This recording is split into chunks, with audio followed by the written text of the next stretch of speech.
Hi, everyone. Today we've got Alfredo Leone, and we're going to talk about quick lessons. This is eLearnChat, where talk is knowledge.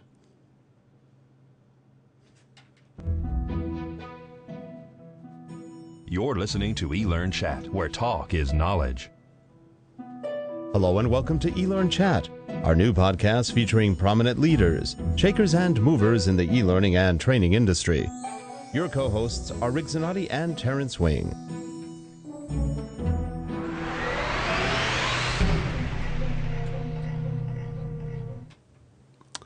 Hi, everyone. I'm Rick Zanotti, and next to me is Terrence Wing. How you doing, Terrence? I'm doing great, Rick. How about yourself? Doing really well. It's a beautiful, nice, overcast, ugly day in Southern California. Yeah, and I know people always say it never rains in Southern California, and they're right. It never does rain here, but we do get these foggy days on the coast, unless you're out there in the desert. Well, we got a great show today. As usual, we have Alfredo Leone from QuickLessons. And Alfredo is the managing director at QuickLessons, and he's responsible for managing and supporting activities worldwide for that platform. So welcome, Alfredo. Welcome to the show.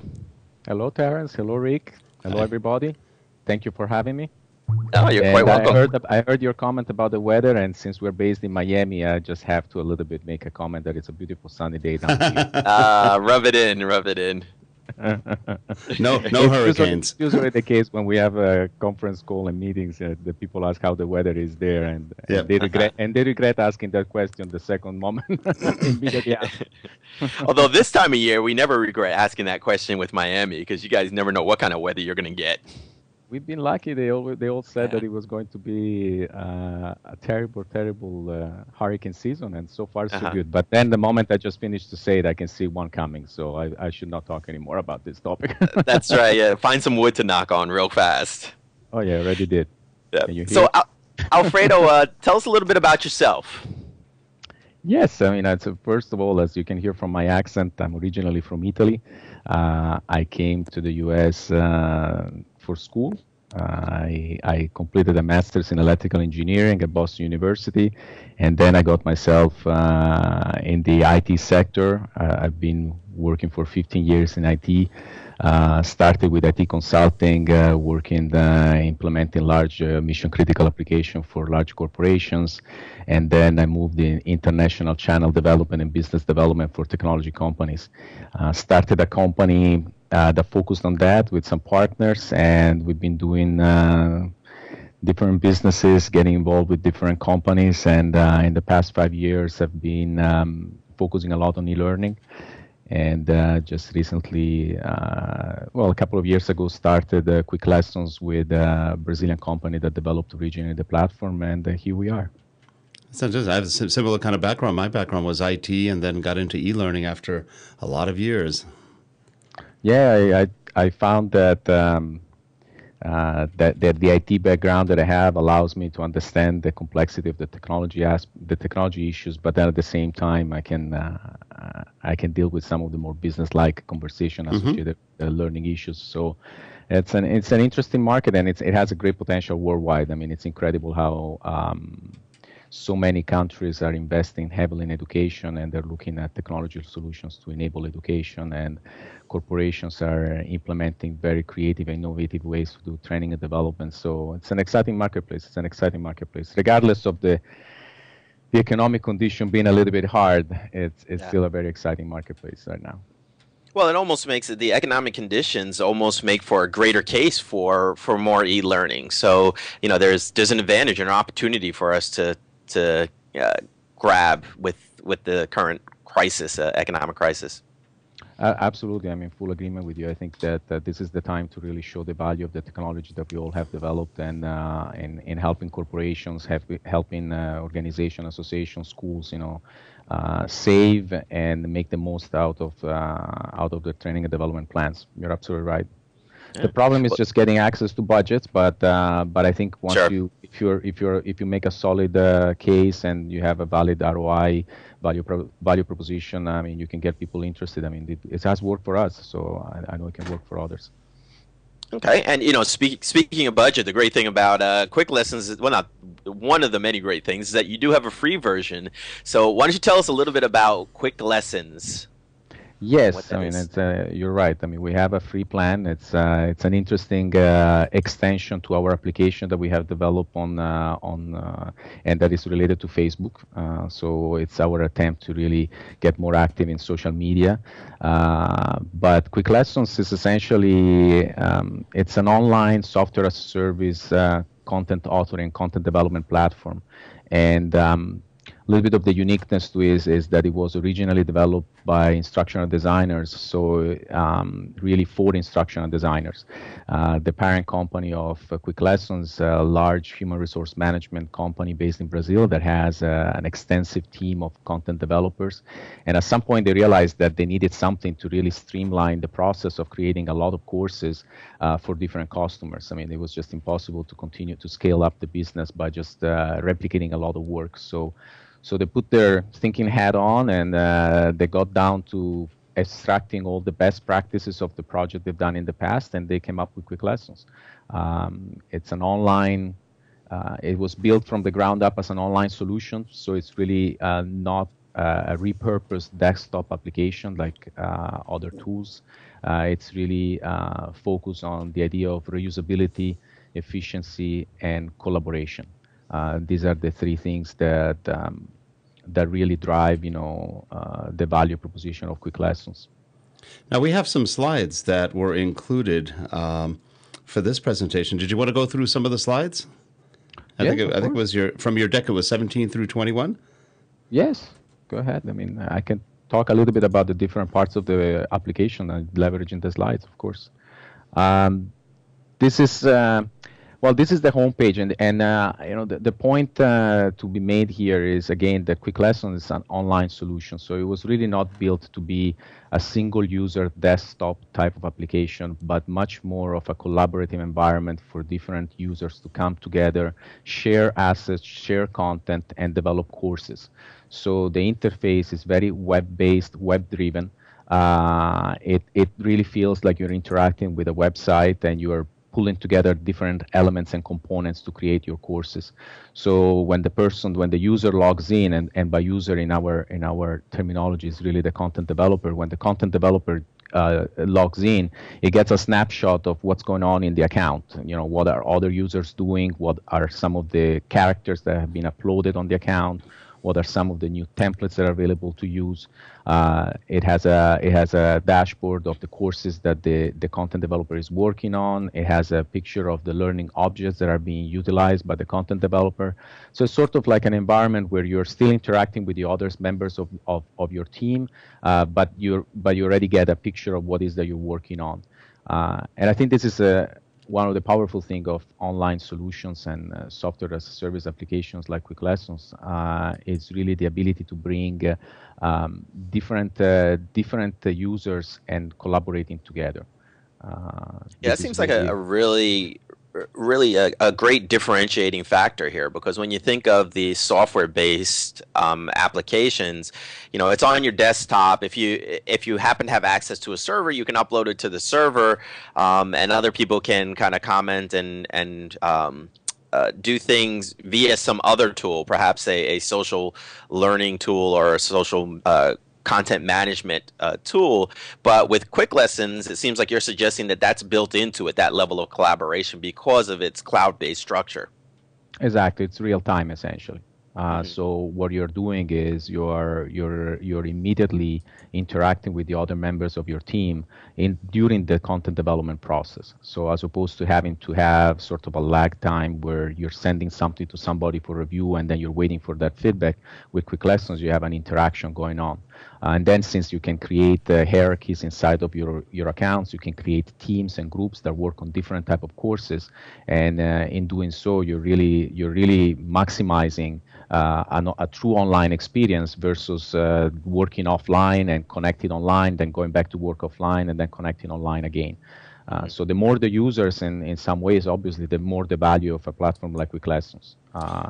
And then to leverage the cloud, as you're saying, if you can post elements of what you're doing on the cloud, then it becomes reusable for other members of your team, so that you don't have to send it to each other by emails or other traditional ways of sharing content.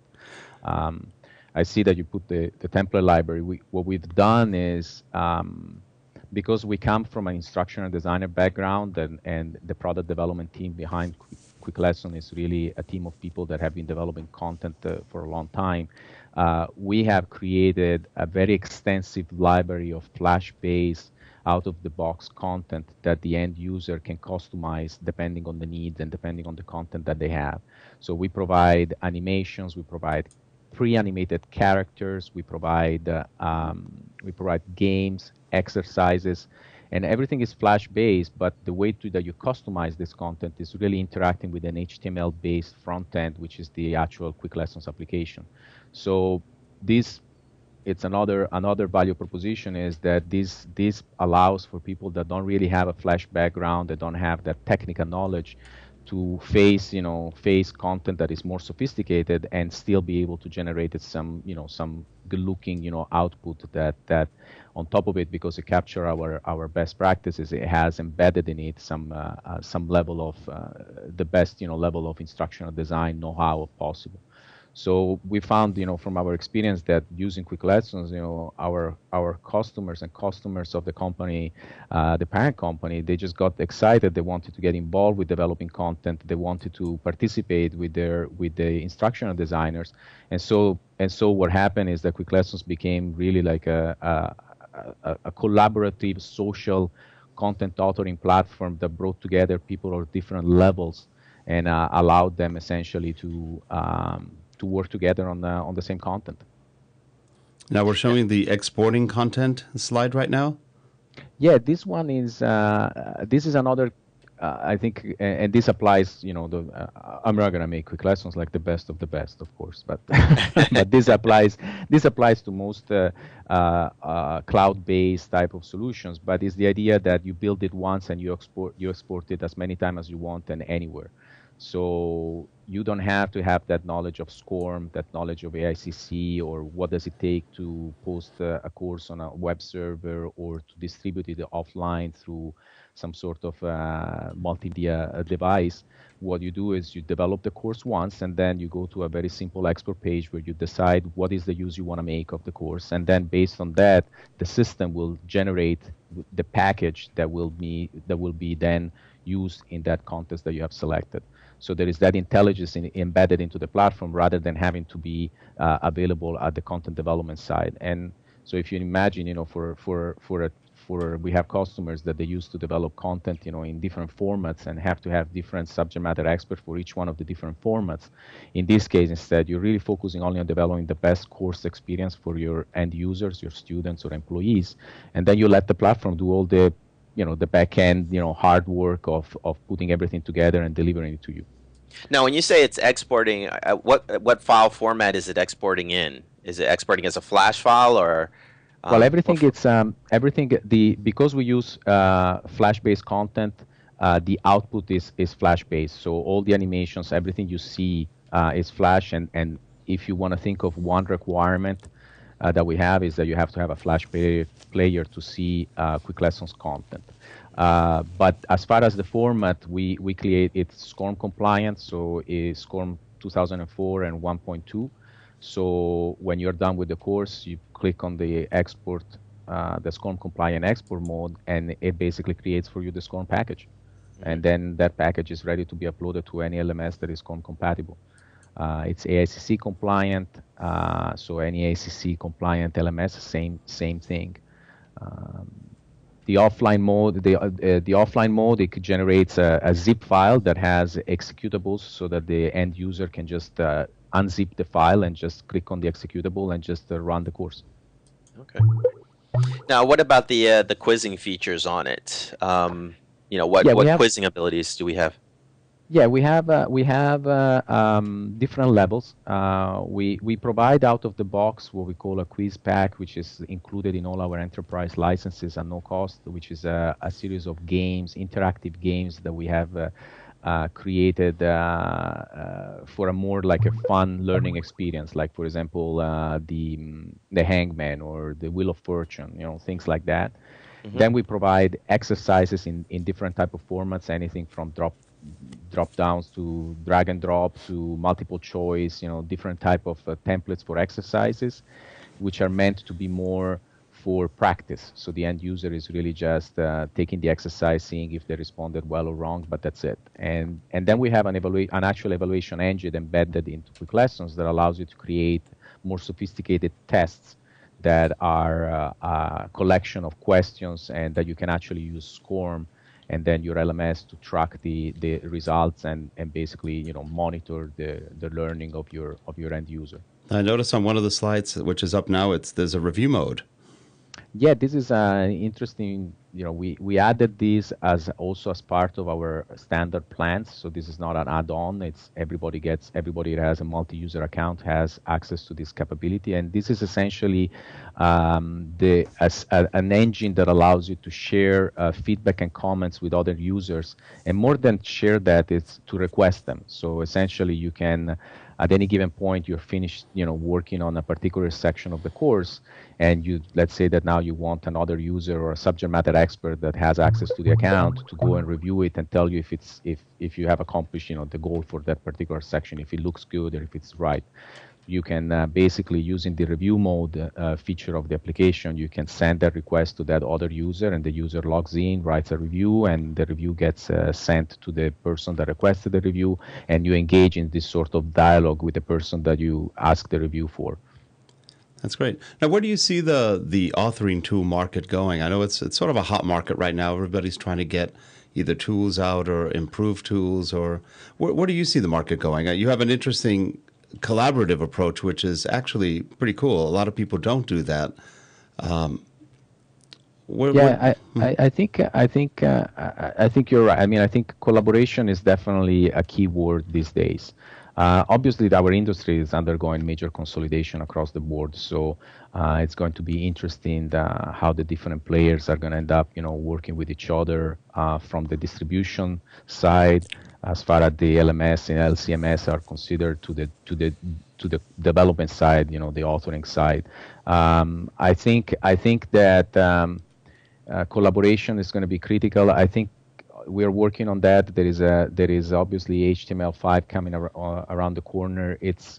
We're a little bit still concerned that because it's not a standard yet and it plays in different ways in different browsers, it's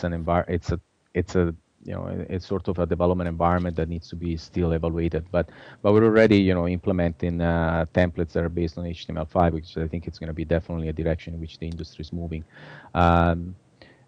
So mobility, it's an interesting space. I think there is a little bit of a misconception of what it means, and the fact that not everything that you develop can play on every single device that you can imagine. So I think there is going to be a need for dedicated type of solutions.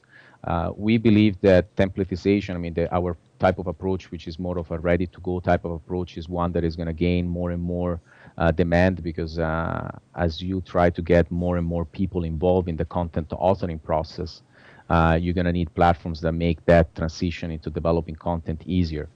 So to provide to the end user out-of-the-box material that they can customize is a direction in which more players are going to go as an added value proposition for the developers. This doesn't take away from an instructional designer that has experience. That knowledge is invaluable, and if you want to create successful, effective content, you still need an instructional designer. But I think it's important that as we see all this social media phenomenon developing, people are going to want to be more and more empowered to develop their own content. And I think authoring is going to move in that direction too, because you're going to have to develop solutions that don't necessarily require instructional design, sophisticated instructional design. That's so true in many ways too. It's one of the things I always tell people is it's rarely ever the tool.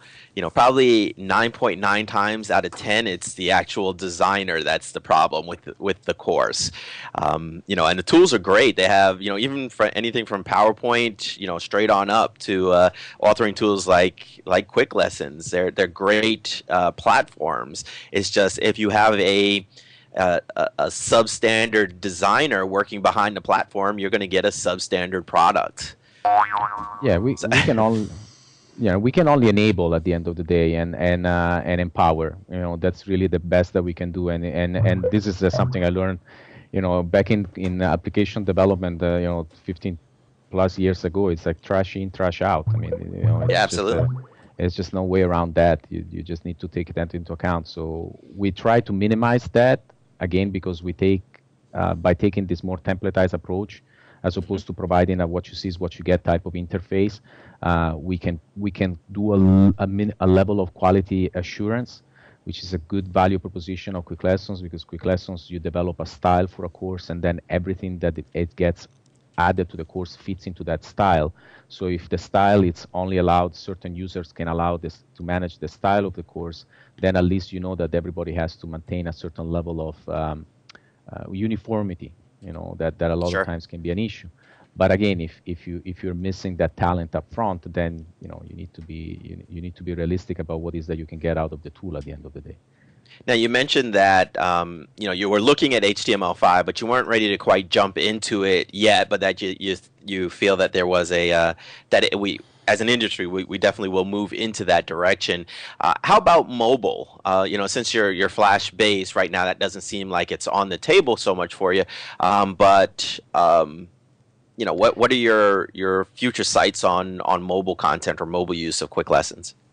Okay, as far as QuickLessons goes, I mean, mobility, again, it depends. I think it's device dependent. So the one thing, so what we need to differentiate is, are we talking about, is the form factor. So if we're talking about tablets, is one thing. If we're talking about a smartphone, for example, is another thing. So, and I think that the content needs to be totally adjusted based on that upfront decision of where the content is going to be played.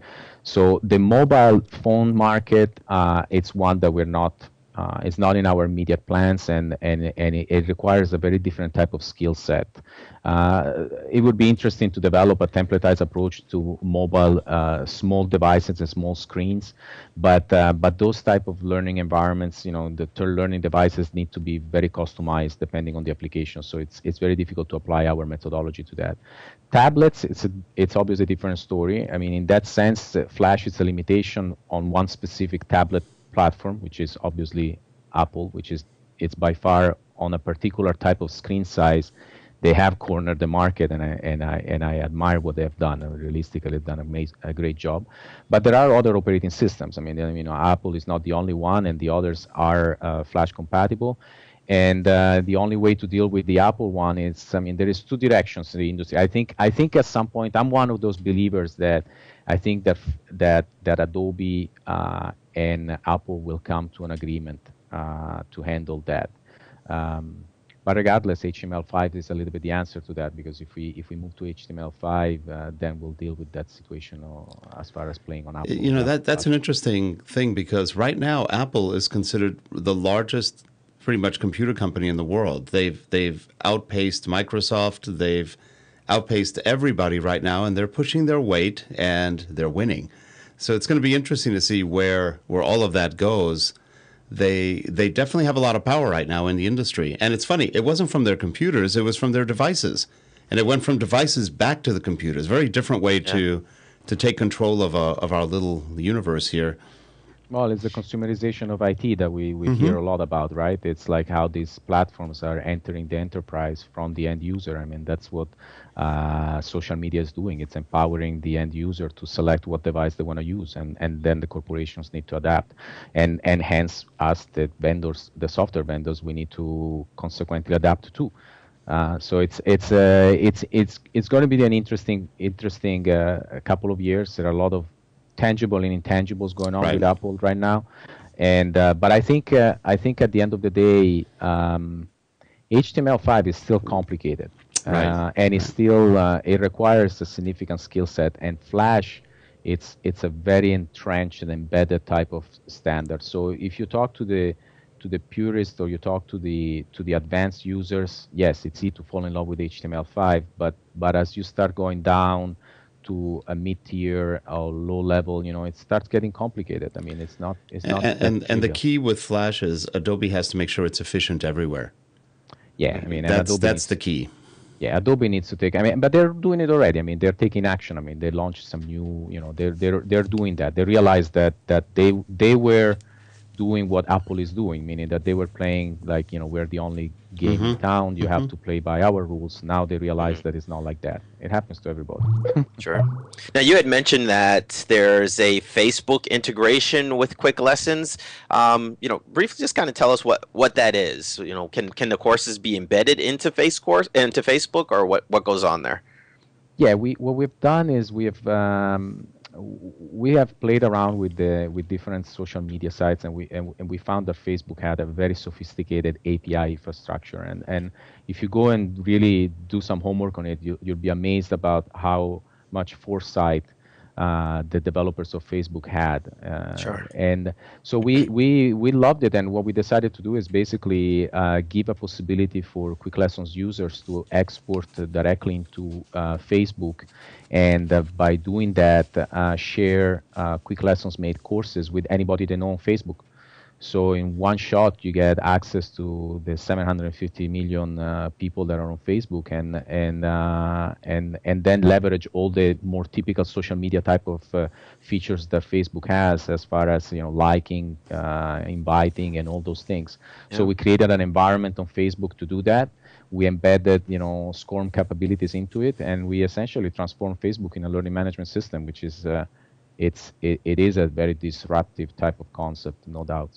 Sure. Now, Terrence, are there any comments in the chat room at this point? No, actually, today we've got even our regulars. I don't know if there's a holiday going on in Europe or something. Because usually that's who's in the chat room. But we got a quiet chat room today, and quiet on the Tweet stream. But we get a lot of. I talk too much. Well, I think it's that you're answering all the questions. That's probably what it is. I know that your, QuickLessons is one of your products, and we're going to be having Ann Shea on in October, I believe, talking about Zooe, which is another one of your products. And give us the 20-second story on what a Zooe is.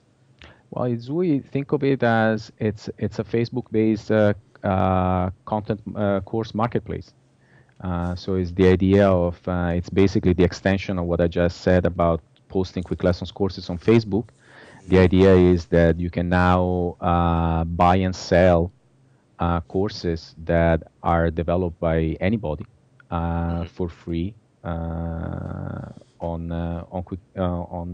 Facebook. So QuickLessons is right now the tool that you get to use to develop those courses. Obviously, there is a connection there at this point, but sure. But it doesn't have to be. I mean, at some point, we're looking to make Zooe sort of a standalone marketplace where you can basically, the average user can buy and sell, and the important thing is that you can launch and track the courses within the marketplace. So you have all the tracking capabilities, you have everything that comes, not at the level of a learning management system, because that's a different story, but at least the minimum level that allows you to see what the students are doing, how are they interacting with the course, are they doing well or not, and things like that. Sure, absolutely. Sounds great. And that's spelled how? So that, because Zooe is Zooe, I know, Zooe, it's Izzui. We fell for one of those. Back in the internet days, it was very popular to come up with strange names, and still is, but they're all taken. Now we came up also with one that's a little bit unique. People are responding well. I mean, we presented it, and we're really not pushing it too hard yet, but we have a lot of people that have signed up and people that are posted already some content. So it's a good thing. Alfredo, will you be going to DevLearn in November? Yes, we're actually going to have a booth there. We go there on a regular basis. We're always at the Learning Guild events, and we're going to be there present. Yes. Well, then we'll see you live then. Yeah, and last year, if I remember correctly, too, and I know you have an affiliation with oh gosh, I forget the organization's name. Lingos. Lingos, thank you. That you have an affiliation with them. You're on a board of directors, and I know that you, some people from your organization were presenting at the the Lingos Awards there as well. So I think I even saw you on stage for one of the nominations. So why don't you tell us, briefly what do you do with Lingos? Tell us about that. Thank you for asking. I mean, this is something that is very dear to me, and QuickLessons has been a sponsor of this initiative for 3 years now since we started, essentially. And Lingos, it's a very worthwhile cause. It's an association that is focused on the introduction of e-learning technology into the NGO world. And the idea is to empower the NGOs to leverage e-learning to really provide a better quality of education, not only to their employees, but obviously also to the extended base of people that they interact with. So I was delighted to be named to the board of directors of the association just a couple of months ago. And we have an annual membership meeting coming up in October in Seattle. And we're looking to grow this a lot. I mean, it's a very interesting initiative, and the people behind it are really working very hard, and the membership base is growing a lot. And we're always looking for new technology sponsors. So at eLearn, I'm definitely going to look to talk to anybody who's interested to get involved, add value, participate, or anything. The information about Lingos, you can find it on lingos.org. It's LINGOS.org. If anybody's interested, and anybody can contact me about it. That sounds great. Congratulations on getting into the board. Yeah, and I know that every year I think they do a contest with the eLearning Guild where if you're an e-learning developer, you can create a e-learning course for some developing nation that's having some need for learning. And I remember seeing some of them last year. One was on an e-learning course on microloans, and just incredible stuff that, it's great that countries and organizations can access this type of technology with the help of learning professionals. So, and I mean, there is a value of technology that is to contribute to society that needs to be always part of what we're doing. I really believe so. And with tools like online tools, software as a service tools, there is a huge opportunity to really bring technology to places where they really didn't have access to it before. Sure. So the idea of leveraging a platform like QuickLessons, like we did with the Lingos, to allow content developers from different parts of the world to come together and develop a course about how to do team building in NGOs, and then redistribute this knowledge across 80 plus NGOs around the world, and spread the knowledge of something that is so valuable to everybody worldwide. It's just, it makes QuickLessons, even more worthwhile, work on something like this even more worthwhile. I mean, great. Well, we're looking forward to hearing more, about Lingos. In fact, Rick, maybe that's another guest opportunity that we can get somebody from Lingos on here. That sounds interesting. Yeah, and I think it would be. I would be delighted. I mean, Eric Berg is the CEO, and he's an incredible person, and he has a great vision about what. I think that e-learning in NGOs, it's a very interesting topic, topic for people to get involved. And now we're going to do a quick news segment. Terrence is sponsoring the news today. Yeah, and please hang on with us, Alfredo, and don't hang up yet. Yeah. All right, Terrence, here's our first story. All right, so CLO, that's Chief Learning Officer, has selected Upside LMS from Upside Learning as a finalist in the Excellence in LMS category of the eLearning in Practice Award. So congratulations to those folks over at Upside Learning. And you can go ahead and throw up the next story there, Rick. Now, Mazinga, I don't know if I'm pronouncing that right. It is Mazinga. Mazinga. There's another name for you. We can put Mazinga and Zooe together. Zooe. Zooe together. Or Izinga. There you go. I like it. They've been named a top learning portal by trainingindustry.com. So congratulations to them. All these great awards that are coming up, and organizations getting them. So I think we're getting an award soon too, aren't we, Terrence? Biggest mouths? I don't know. What are we getting? No, I thought they were giving us the first e-learning podcasting award, but it would be nice. We're giving it to ourselves. I'm not sure. That's right. We'll have a red carpet ceremony for that one. Spotify, for all you music lovers out there, something that we don't talk a lot about with e-learning, is the incorporation of music. Well, Spotify, you can see them on Spotify.com. They've passed 1 million users according to TechCrunch. So go ahead and you can be 1,000,001 if you go ahead and join up for Spotify. It's an interesting thing. I'm seeing more and more of it. It's really gaining a lot of momentum. And I can't quite say that it fits into e-learning, but I think music does. We just overlook it a lot. It does. And we overlook voiceover in a lot of courses too. That's something that's Absolutely interesting. Yeah, yep. Yeah, I mean, and I think as videos become more and more popular also, that this type of more multimedia type of content like music will play a bigger role in education, you see? Absolutely. For all you developers out there, FATE is the Facebook Developers Conference. It's starting tomorrow, and it's going to be in San Francisco, and Spotify and Turntable CEOs are going to be there presenting. So you can register for that conference at www.f8, the number 8, .facebook.com. And last but not least, on our news stories. Notice how Google Plus decided to announce that they're open to the public one day before F8. Oh, of course. There's I think Google and Facebook are going to be in this lifelong battle, just like Coke and Pepsi. It's very interesting. Let's see what happens. Yeah, and I don't think either should go away. I think it's great to have them both, and I don't see Google as replacing. Well, there's a rumor Facebook. they may merge and be called FaceGoo. Or GooBook. Or GooBook or Goofus. Goofus. I like Goofus the best. I like Goofus too. And here's a little shameless self-promotion, but Social Learning 2.0, Rick, you turn that off. There we go. Social Learning 2.0 Triumphs, Tools, and Tips will be presented right after this show at 10 a.m. today. That's 10 a.m. Pacific time.